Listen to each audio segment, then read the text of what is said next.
À Bukavu, l'Institut supérieur pédagogique a organisé le 28 et le 29 juillet 2026 un atelier de recherche et de mobilisation des connaissances.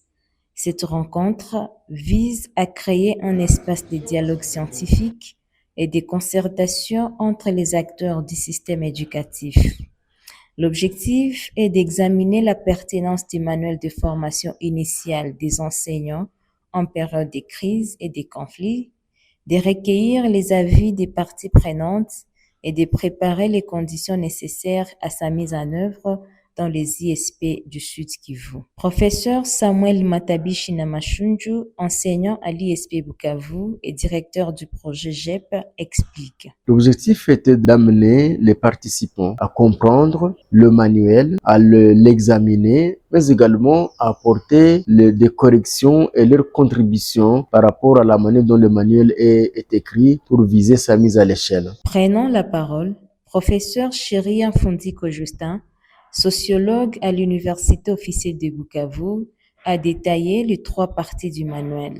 Il s'agit notamment des bases théoriques de la paix, résolution des conflits par les dialogues et la médiation et le bien-être psychosocial des enseignants. Abordant le thème les approches des dialogues, des négociations et des médiations pour résoudre les conflits en milieu scolaire, le professeur Murega Machanda a expliqué qu'il s'agit d'une forme de négociation assistée où un tierce impartial aide les parties à mieux se comprendre et à trouver une solution mutuellement acceptable. Le docteur Amani Baliboussane Philippe, chef du service de psychiatrie à l'hôpital de Panzi, a quant à lui insisté sur la pédagogie sans traumatisme.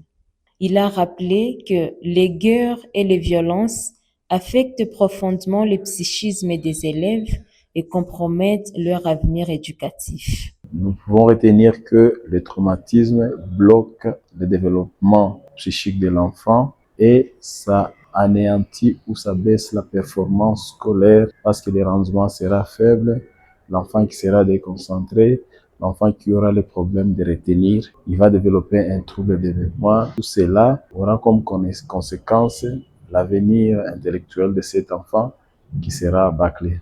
Les participants ont également partagé des pratiques innovantes déjà présentes dans certaines écoles, notamment les cellules d'écoute, qui offrent un espace de parole et d'accompagnement aux élèves et aux enseignants. Le préfet de l'Institut Tumaini a témoigné de l'importance des cellules d'écoute mises en place dans son établissement, qui permettent aux élèves de s'exprimer et de trouver un accompagnement face au traumatisme vécu. Oui, la cellule d'écoute de l'Institut Tumaini, elle s'occupe essentiellement des élèves qui sont en situation particulière. Et ces cas sont décelés par les enseignants au niveau de salles de classe, par les surveillants à l'entrée de l'école ou pendant la récréation et même pendant l'étude les après-midi. Lorsque on constate qu'il y a un élève qui affiche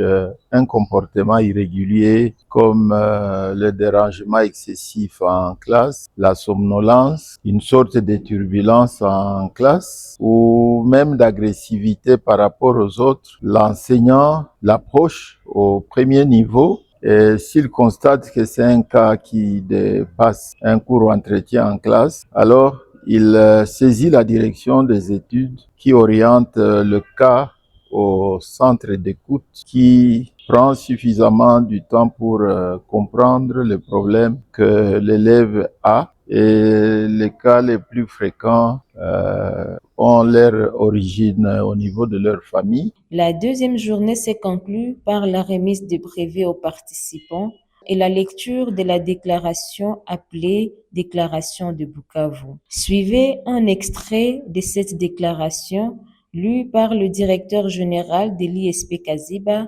professeur Karagomba Innocent. Nous nous engageons à soutenir la mise en place d'un mécanisme de suivi et évaluation permettant de mesurer les progrès réalisés, d'identifier les difficultés rencontrées, de documenter les bonnes pratiques d'améliorer continuellement les stratégies de mise en œuvre. Article 6. Appel aux autorités partenaires. Nous invitons les autorités éducatives compétentes, les institutions académiques et les partenaires nationaux et internationaux à accompagner cette initiative stratégique par un soutien institutionnel, un accompagnement technique, un appui à la recherche, une mobilisation des ressources nécessaires. Signalons que ces assises s'inscrivent dans le cadre du projet international consacré à la mise à l'échelle d'un module de formation initiale des enseignants en période de crise, coordonné en République démocratique du Congo par l'ISP Bukavu, en partenariat avec Institute of Development Studies de l'Université du Royaume-Uni, avec le soutien financier du Partenariat mondial pour l'éducation appuyé par le gouvernement du Canada.